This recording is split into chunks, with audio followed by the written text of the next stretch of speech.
नमस्कार दोस्तों, कैसे हैं आप सब। ये आप देख सकते हो मेरे गेरेनियम के फ्लावर में प्लांट में कितनी अच्छी फ्लावरिंग हो रही है। प्लांट भी कितना हेल्दी है। अगर आप भी ऐसे ही हेवी फ्लावरिंग पाना चाहते हो तो फॉलो कीजिए मेरे इस वीडियो को, पूरा देखिए।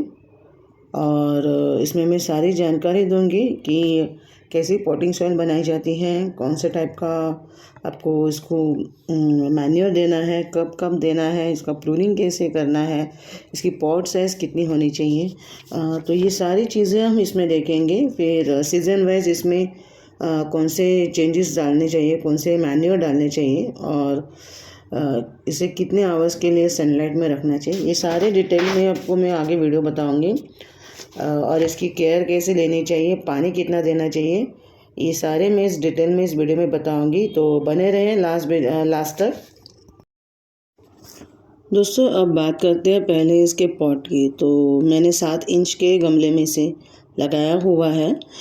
इसे ज़्यादातर 7 इंच, 8 इंच या 12 इंच के गमले में लगाया जाता है ताकि इसकी रूट सिस्टम अच्छे से फैल जाए, स्ट्रॉन्ग बने, और जो भी न्यूट्रिएंट्स इसे ज़रूरत है वो उसे अच्छे से मिले।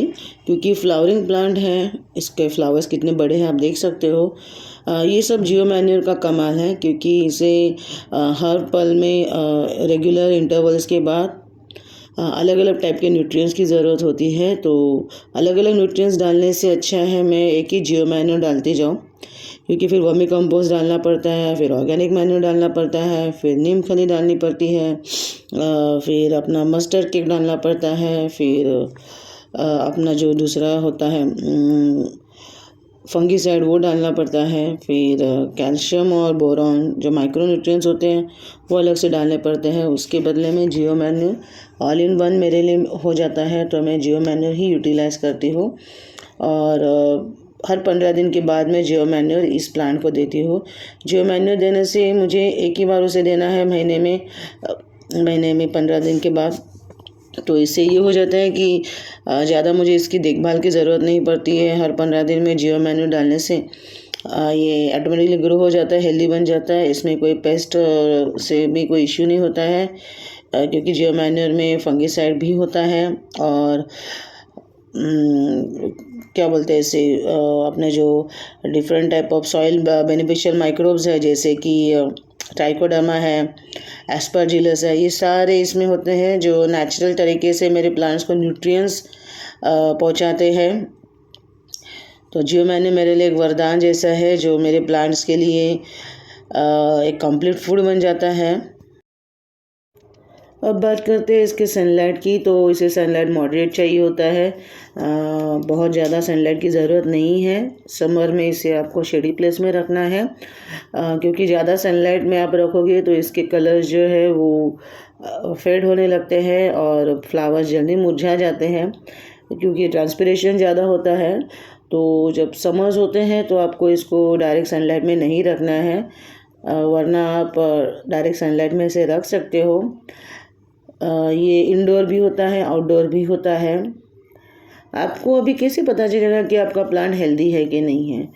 तो प्लांट के लीव्स जो होते हैं ना, वो डार्क ग्रीन होने चाहिए। जब आपके प्लांट्स के लीव्स डार्क ग्रीन है, इसका मतलब प्लांट आपका हेल्दी है और उसे किसी भी प्रकार का इन्फेक्शन नहीं लगेगा। अगर मिलीबग्स भी आपके प्लांट में आ जाते हैं ना, तो आपके प्लांट के जो लीव्स होते हैं वो फेंट ग्रीन होने लगते हैं। जो ग्रीन कलर होता है वो फेंट होने लगता है, वाइटिश कलर उसमें ऐड होता है। तो समझ जाना आपको कि कोई पेस्ट इसके न्यूट्रिशन ले रहा है, तभी जाके प्लांट्स ग्रीन जो क्लोरोफिल पिगमेंट होती है वो कम होते जा रहे हैं। तो ये कुछ छोटे छोटे टिप्स हैं, अगर आप ध्यान में रखोगे तो आपको तुरंत पता चलेगा कि आपके प्लांट में इन्फेक्शन है या नहीं। क्योंकि कई बार हमें प्लांट के इन्फेक्शन जो लीव्स के नीचे होते हैं तो हमें तुरंत दिखाई नहीं देते हैं। तो इसके लिए हमें देखना है कि अपने जो लीव्स है उसका जो कलर है वो डार्क ग्रीन होना चाहिए। अगर ग्रीन कलर फेंट होता जा रहा है, इसका मतलब आपके प्लांट में अभी इश्यूज़ आ रहे हैं और आपको ध्यान देना है। तो इसके लिए आप कर सकते हैं एक ही काम कि रेगुलर बेसिस पे आप गार्लिक एंड चिली का स्प्रे बना के आप एक बॉटल में भर के रख सकते हो। वीकली एक बार आप दे सकते हो उसे, या फिर 15 दिन में एक बार आप दे सकते हो। तो इससे क्या होगा, कोई पेस्ट उसमें आ भी रहा है तो वो एरोगेंट स्मेल से निकल जाएगा। फिर स्नेल्स जो होते हैं वो black colour, brownish black colour के, जो बरसात में आते हैं मिट्टी में, ये जब आप होम कंपोस्टिंग बनाते हो ना, तभी जाके ये चीज़ें बहुत हो जाती है आपके प्लांट में।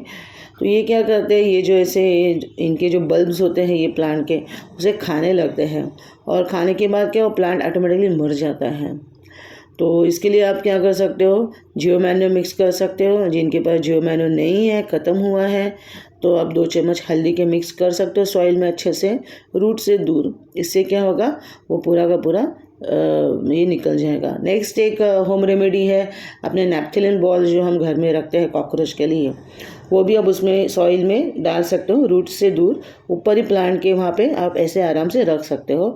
उसके जो फ्यूम्स आते हैं और जो स्मेल आता है, उससे कोई भी पेस्ट आपके प्लांट के पास आएगा नहीं। तो एक एक नैप्थेलिन बॉल आप रख सकते हो, पर याद रखना छोटे बच्चे या फिर पेट्स आपके घर में नहीं होने चाहिए। अगर है तो आप मत रखिए, क्योंकि एक्सीडेंट हो सकते हैं, बच्चे खा सकते हैं चॉकलेट समझ के। पेट्स भी है, डॉग या कैट, वो भी खा सकते हैं। तो जिनके घर में छोटे बच्चे हैं या फिर पेट्स हैं, वो नैप्थेलिन बॉल्स प्लीज़ यूज़ मत कीजिए। इसके लिए आप अपना जो गार्लिक और चिली का स्प्रे है वो आप यूज़ कर सकते हैं। नीम ऑयल यूज़ मत कीजिए, कोई मतलब नहीं है उसका यूज़ करने का।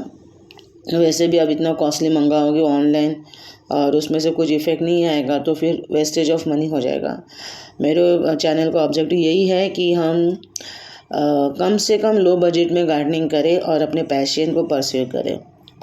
जो भी पैसे इन्वेस्ट करने हैं हम प्लांट्स में इन्वेस्ट करते हैं मोस्टली, ओके, और जियो मैन्योर में। प्लांट्स भी मैं हमेशा यही बताती हूँ, कोशिश करती हूँ आपको कि बिना परचेस किए हम कैसे ग्रो कर सकते हैं।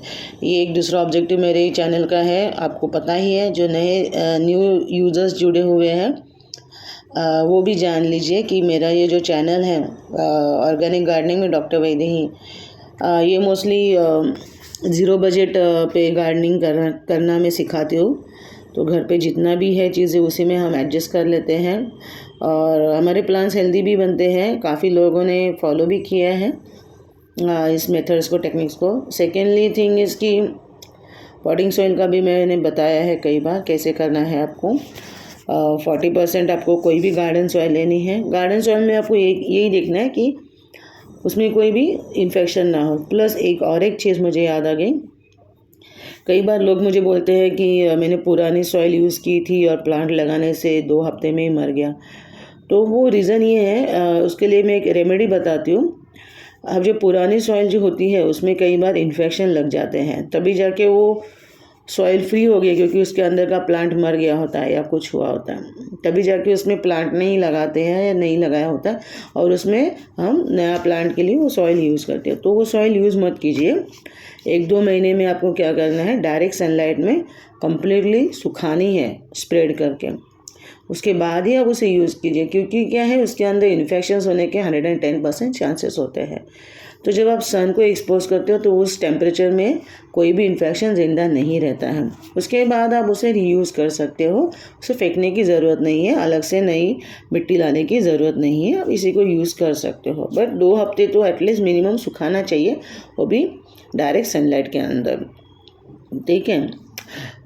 अगर आपके पास सनलाइट एक्सेस नहीं है इतना, तो आप बड़े से बर्तन में उसको अच्छे से गर्म भी कर सकते हो, ठीक है। आपको पूरा जलाना नहीं है, बस थोड़ी सी हीट देनी है।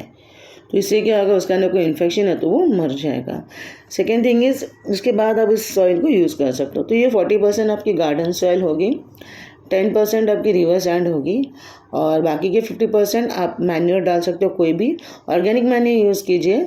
वर्मी कंपोस्ट आप पॉटिंग सॉइल बनाते हैं हम यूज़ कर सकते हो, पर अगर वर्मी कंपोस्ट यूज़ करें तो थोड़ा कम यूज़ कीजिए। जो मैंने यूज़ करे तो कोई टेंशन नहीं है। ऑर्गेनिक मैन्योर यूज़ करें तो भी आप थोड़ा कम यूज़ कीजिए, क्योंकि कई बार ऑर्गेनिक मैन्योर में केमिकल फर्टिलाइज़र ऑलरेडी मिलाया हुआ होता है, तो चांसेस है कि आपका प्लांट मर जाए।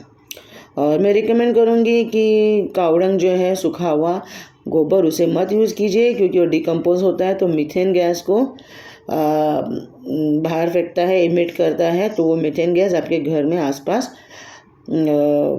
इकट्ठा होने लगती है। ओके, और वो अनहेल्दी होते हैं आपके बॉडी के लिए। सो कावडंग, सूखा हुआ कावडंग मत यूज़ कीजिए। आशा करती हूँ ये वीडियो आपको इन्फॉर्मेटिव लगा होगा, अच्छा लगा होगा। अगर थोड़ा भी अच्छा लगा है तो लाइक कीजिए, शेयर कीजिए और अपने दोस्तों के साथ इसकी जो अपडेट्स है उन्हें दे दीजिए। और कोई भी क्वेरीज है तो हमेशा की तरह मुझे आप पर्सनल मैसेज कर सकते हो, व्हाट्सएप पे भी कर सकते हो। तो चलिए मिलते हैं एक नए वीडियो के साथ। Till then have fun and take care of yourself. Thank you.